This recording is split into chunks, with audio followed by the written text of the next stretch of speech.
Ada apa dengan DPR yang takut sekali mengesahkan RUU perampasan aset? Padahal draftnya ini sudah lama sekali ada di tangan mereka. Untuk informasi ini teman-teman, pendapatan per bulan DPR itu sebesar 2 miliar rupiah. Fantastis sekali. Lalu apalagi yang membuat mereka takut, kewalahan, seolah-olah nih tidak berani menyetujui RUU perampasan aset ini menjadi undang-undang. Ini dia kata Mahfud MD. RUU perampasan aset itu adalah aspirasi yang paling kencang disuarakan oleh semua elemen pejuang-pejuang demokrasi. Nah, oleh sebab itu tadi sebelum ini saya bertemu dengan eksponen guru besar sebuah alumni organisasi organisasi siswa ini alumninya. Itu begini, ketika kita mendengar Pak Prabowo sudah menyampaikan jalan keluar yang baik tadi, lalu harus diikuti dengan langkah-langkah yang cepat berikutnya. Apa itu? Satu, pengesahan rancangan undang-undang perampasan aset. Karena dulu undang-undang perampasan aset itu sudah lama di DPR dan sudah jadi dalam pembahasan di tingkat 1. Tinggal dibawa ke paripurna. Macet di sana, lalu Pak Jokowi kirim surat. Saya yang menyampaikan surat itu ke DPR bertanggal 5 Mei agar segera diundangkan, dituntaskan. Itu surat Pak Jokowi tanggal 5 Mei gitu. Terus macet lagi, nggak ada tanggapan. Pak Jokowi mengatakan, Pak Mahfud, saya mau mengundang pimpinan partai karena sebenarnya kuncinya kan pimpinan partai setuju di DPR itu akan relatif mudah gitu. Kalau pimpinan partai tidak setuju juga ya terpaksa saya nanti akan mengeluarkan Perpu. Ini kata Pak Jokowi waktu itu. Tapi terus ada agenda politik konstitusional jadwal gitu. Lalu itu tertunda ya. Sampai akhirnya saya pergi dari sana sampai saya mengundur itu belum selesai. Tapi Pak sekarang Pak Prabowo kan bisa melanjutkan itu. Kalau enggak, baik, buat ya Perpu Pak Prabowo tuh sangat kuat sekarang.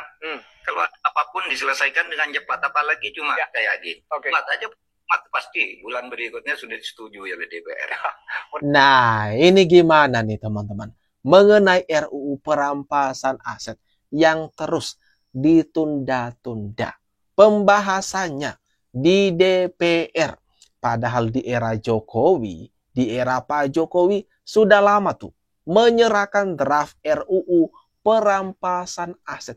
Tetapi pihak DPR sekarang yang kesannya enggak mau membahas RUU ini. Kenapa sih sekarang gajinya anggota DPR? Setiap tanggal 1 16 juta ya, tanggal 5 59 juta kalau nggak salah. Oke. Jadi 16 juta itu gaji pokok, 59 juta itu adalah tunjangan-tunjangan, komunikasi segala macam. Terus yang lainnya? Dana aspirasi mungkin. Dana aspirasi ya. Dana aspirasi itu memang wajib untuk kita, namanya juga uang negara. Jadi berapa dana aspirasi kita itu setiap proses kita 450 juta. Berapa kali dalam setahun? 5 kali dalam setahun. Dana aspirasi tadi 150 juta 5 kali dalam 1 tahun. Yang dana yang berikutnya apa lagi tadi? Kunjungan dapil. Kundapil berapa sekarang? 140 juta. Berapa kali dalam setahun? 8 kali setahun. Gitu. Kalau ditotalin sekarang, berapa tuh jumlahnya? Ini Krisdayanti, anggota DPR yang paling jujur, yang pernah bicara mengenai pendapatan per bulannya seorang anggota DPR RI. Gaji gede, saya nggak masalah. Menteri aja gue bilang gue usul gaji 16 miliar 1 tahun kok. Tapi tunjangan-tunjangan lainnya dihilangin. Jadi Pak Ahok kan sudah dari Pak? Yes. Anda mau tunjangan sekarang, Anda gaji DPR mau 300 juta setahun bulan, oke, kamu mau. 3 juta, 500 juta, oke. Kalau Anda mau nih, oke. Mau 500 juta juga saya bilang oke. Pertanyaan saya, Anda berani keluarin nggak setiap sen yang kita pakai? Lu perjalanan ke luar negeri habis berapa ratus miliar coba, kamu mau tahu? Jangan-jangan bahasa Inggris nggak becus, mau ke luar negeri melulu lagi. Laporan apa? Nah itu maksud saya gitu loh. Perlu nggak lu ke luar negeri habisin duit gitu banyak? Saya bilang anggota DPR RI 1 bulan 1 miliar juga boleh gajinya. Tapi semua pengeluaran lu dibuka kasih rakyat lihat mana pantas nggak pantas. Lu berani buka nggak? Pengadaan, berbagai pengadaan nih di kementerian-kementerian, mungkin di TNI, Polri, Di aparat, coba berani buka nggak pengadaannya? Lu suruh anggota dewan 1 miliar sebulan kecil. Kalau aku berani bayar. Tapi aku tanya, nanti lu keluarin ya, mana yang nggak pantas, buang. Berani ngomong nggak? Tapi secara kinerja DPR juga paling... Terus undang-undang balik juga lambat keluarnya. Makanya kan banyak reses, baik ke luar negeri. Terus hitung aja anggota dewan keluar negeri. Iya. Dulu kan gue tolak melulu. Ini Pak Ahok bicara mengenai gaji dan tunjangan DPR. Dia sebenarnya sangat setuju berapapun gaji daripada mereka boleh. Asal berani mengeluarkan setiap sennya. Berapa tuh pengeluaran yang mereka keluarkan. Harus ada detailnya. Bisa dilihat oleh publik. Dan harus siap membuang kalau memang pengeluaran tersebut tidak layak. Bukan anaknya Megawati, Anda nggak akan jadi menteri. Bagaimana Anda menghadapi sejarah kenyataan ini?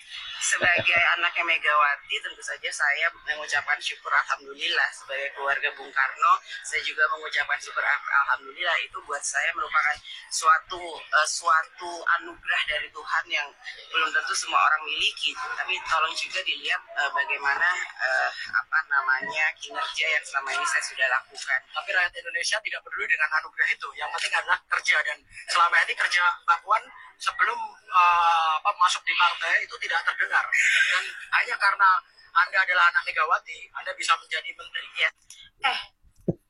Ini Bapak yang ngomong ini masih sehat kan ya? Lu nggak tiba-tiba hilang kan Pak? Mohon maaf, gue nontonnya puas banget sumpah. Video lawas Puan Maharani saat masih menjabat menteri nih diwawancarai sama awak media. Yang sekarang kan Mbak Puan ini menjabat sebagai ketua DPR RI 2 periode. Nah, kembali lagi, masa iya sih Puan Maharani ini sebagai ketua DPR RI tidak berani mengesahkan RUU perampasan aset menjadi undang-undang? Ayolah.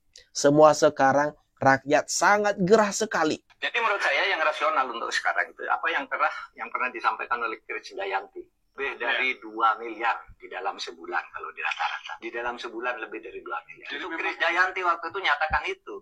Lalu dibungkam oleh DPR, jangan bicara gitu kan, itu terus dia diam. Jadi menurut saya yang rasional ini ya, Mahfud MD lagi berbicara yang paling masuk akal, yang rasional. Itu adalah bocoran yang disampaikan oleh Krisdayanti kalau pendapatan per bulannya DPR RI itu adalah 2 miliar. Nah, itu dia teman-teman. Ini gimana nih? Kalau menurut kalian atas apa yang barusan saja kita bahas ini, jangan lupa ya, tinggalkan komentar terbaikmu di kolom komentar yang ada di bawah ini.